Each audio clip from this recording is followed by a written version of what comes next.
नमस्कार, मी Amit मुंडीत, Pune prime news मध्ये आपलं स्वागत आहे। मी आहे सध्या नदीपात्र परिसरामध्ये आणि माझ्या पाठीमागे तुम्ही पाहू शकता की एकदम सुंदर असं तुम्हाला चित्र दिसत आहे। एकंदरीत हे चित्र आपल्याला पंचाळेश्वर मंदिराच्या अगदी शेजारचे हे चित्र आपल्याला पाहायला मिळते। एकंदरीतच पंचाळेश्वर हे मंदिर साधारणतः 300 वर्षापूर्वीचं जुनं मंदिर आहे आणि या मंदिराला लागूनच एकंदरीत ड्रेनेजचं पाणी वाहता वेळेस आपल्याला पाहायला मिळते। एकंदरीतच मंदिराच्याच परिसरामध्ये असा ड्रेनेजचं पाणी आपल्याला वाहता वेळेस दिसते। यातून उग्र स्वरूपाचा असा घाण दुर्गंधीचा वास सुद्धा आपल्याला पाहायला मिळतोय। एकंदरीतच या मंदिरासाठी जे येणारे जे नागरिक आहेत, भाविक आहेत, यांना मात्र याचा नाहक त्रास करावा लागतोय।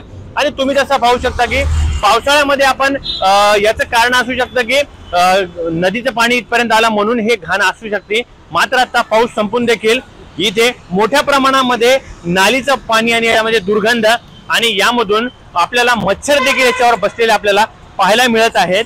आणि यामुळेच इथले जे नागरिक आहेत ते मात्र त्रस्त झालेले आहेत आणि मंदिराच्या समोरच कचऱ्याचा ढिगारा सुद्धा येऊन पडलेला आहे आणि तो कचरा सुद्धा महापालिका 8-8 दिवस उचलत नाही असा देखील आरोप यावेळी मंदिरातील जे व्यवस्थापक आहेत त्यांनी देखील केलेला आहे। नेमकं व्यवस्थापक काय बोललेले आहेत पाहूया या व्हिडिओच्या माध्यमातून। एकंदरीत मंदिराच्या आजूबाजूला परिसर खूप घाण आहे, नालीचं पाणी देखील आहे, याबाबत काय सांगाल?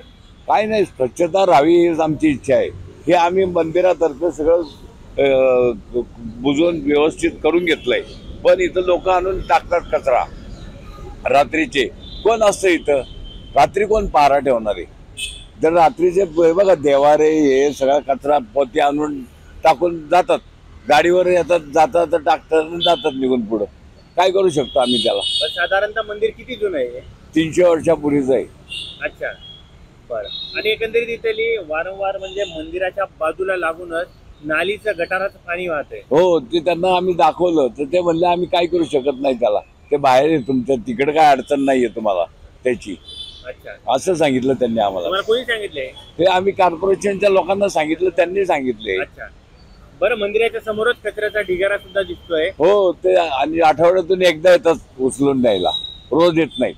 बरं, शनिवारी त्यांचे 10-15 येतात कामगार, सगळं साफबीफ करून जातात, परत आठवड्यावर नाही।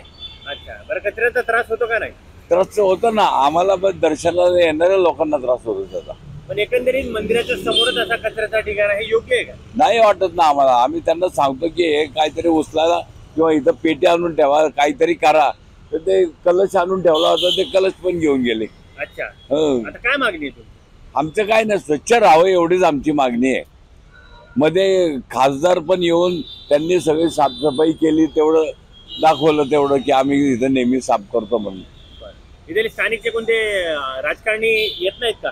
नाही नाही, इथं कोण राजकारणी नाही कोणी येत। एक आमचा एक कार्यकर्ता आहे, तो भयंकर प्रयत्न करतो, अतुल दिघे नावाचा हा एक कार्यकर्ता, तो सारखं कॉर्पोरेशनच्या मागं लागून उचलायला सांगतो कचरा।